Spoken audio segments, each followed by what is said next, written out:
Well, funding goals are tough. The chance that you set it too high and people don't see it too daunting to jump in early on is a risk. And setting it too low, you run the risk of completing your project and not having enough money to actually execute, which should never happen. You know, you don't want to under-ask in the sense that you don't want to put yourself in a position where you can't fulfill your obligations, but you really want to ask for the lowest amount possible so that you can give this appearance of success and hopefully keep it going past your 100% mark.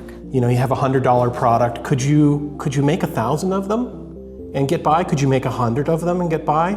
You know, you may not be ideal. In fact, you may produce those items and ship them, feel bad that there wasn't more success, but could you do it?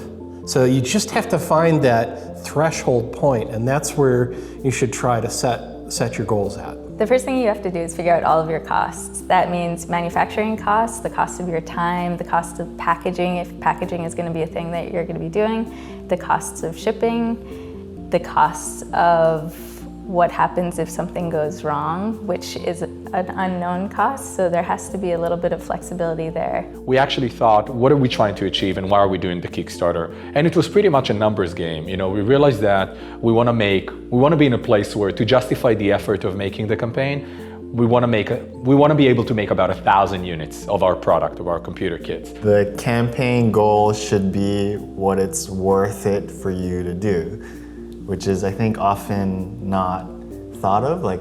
You know, there's a lot of pressure to have a successful campaign, and so you might shortchange yourself. But I think Kickstarter is a platform to test an idea, and if you don't value your time properly, compensate your time properly, or compensate manufacturing, or look out for these things that might go wrong, then you might just shoot yourself in the foot. So I think it's really important to set a realistic goal based on all these things.